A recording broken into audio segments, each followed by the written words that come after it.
వీళ్ళెందుకు ఇలా ఉన్నారు, నన్నెందుకు ఇలా చేస్తున్నారు, నన్నెందుకు హింసిస్తున్నారు, నేనంటే ఎందుకు ఇలా రకరకాలుగా ఉంటుంది. కానీ ఒకటి మాత్రము ఎక్కువ మంది మనుషులు చూడలేకపోతూ ఉంటారు. ఈ మనుషులు ఈ పరిస్థితులు, ఈ యొక్క కష్టాలు, ఈ యొక్క ఇరుకులు, ఈ యొక్క శోధలు, ఇవి రాగానే ఇవి ఎవరిని బట్టి వచ్చినాయి, ఏ వచ్చినాయి అన్న దృష్టితోనే మనిషి నింపబడి నలిగిపోతూ ఉంటాడు. కానీ ఇక్కడ మనకు ఒక దేవుడు ఉన్నాడు. హల్లెలూయా. అంటే బయట వాళ్ళకు ఒక దేవుడు ఉన్నాడు, మనకు ఒక దేవుడు ఉన్నాడు అని కాదు.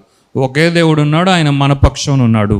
ఆయన మన కాపరిగా ఉన్నాడు. ఆయన మన భద్రత. ఆయన వాగ్దానం చేశాడు, నేను నీ పక్షం ఉండగా నీకు విరోధి ఎవడు.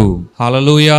ఈ ధైర్యంతోనే దేవుడు ఏమన్నాడు తెలుసా, నీ శత్రువులు ఎదుట నేను నీకు భోజనమును సిద్ధం చేస్తా. శత్రువులు ఎదుట భోజనమా? శత్రువులు ఎదుట నిలబడాలంటేనే కొంతమంది కంపరం వేస్తుంది, కొంతమందికి గడగడ అంటుంది.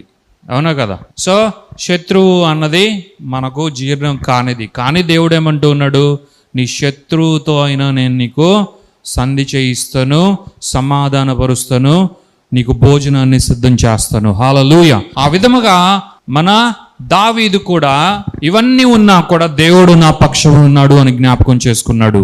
లేకపోయింటే దావీదు కూడా ఎప్పుడో కాలగర్భంలో కలిసిపోయేవాడు. దావీదు గురించి మనం చరిత్రలో పాత నిబంధనలో, క్రొత్త నిబంధనలో ఎక్కడైనా సరే దావీదు గురించి, ఆయన యొక్క ప్రవచనాల గురించి, ఆయన యొక్క సంగీతం గురించి, ఆయన యొక్క ఆరాధన గురించి మనం చూసేవారం కాదు. దేవుడు మనకి ఈరోజు ఏం నేర్పిస్తూ ఉన్నాడంటే, దేవుడు ఎప్పుడు కూడా మనకు మేలు చేయువాడుగా, మన జీవితంలో కార్యములు చేయువాడుగా, మన పక్షమున ఉన్న దేవుడుగా. ఆయన ప్రపంచమంతా ఎలా ఉన్నా సరే నువ్వు వరియవద్దు, నేను నీ పక్షమున ఉన్నాను, నీకు విరోధి ఎవడు.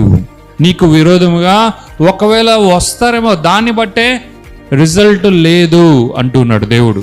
శత్రువులు వచ్చినంత మాత్రాన నీవేమో అయిపోతావు అని నువ్వు అనుకోకూడదు.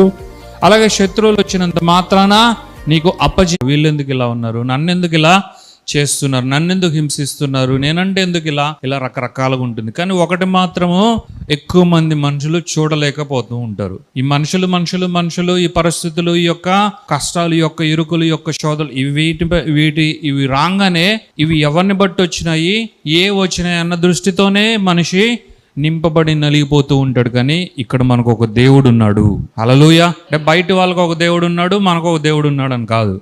ఒకే దేవుడు ఉన్నాడు. ఆయన మన పక్షం ఉన్నాడు. ఆయన మన కాపరిగా ఉన్నాడు. ఆయన మన భద్రత. ఆయన వాగ్దానం చేశాడు, నేను నీ పక్షం ఉండగా నీకు విరోధి ఎవడు. హల్లెలూయా. ఈ ధైర్యంతోనే దేవుడు ఏమన్నాడు తెలుసా, నీ శత్రువులు ఎదుట నేను నీకు భోజనమును సిద్ధం చేస్తా. శత్రువులు ఎదుట భోజనమా? శత్రువులు ఎదుట నిలబడాలంటేనే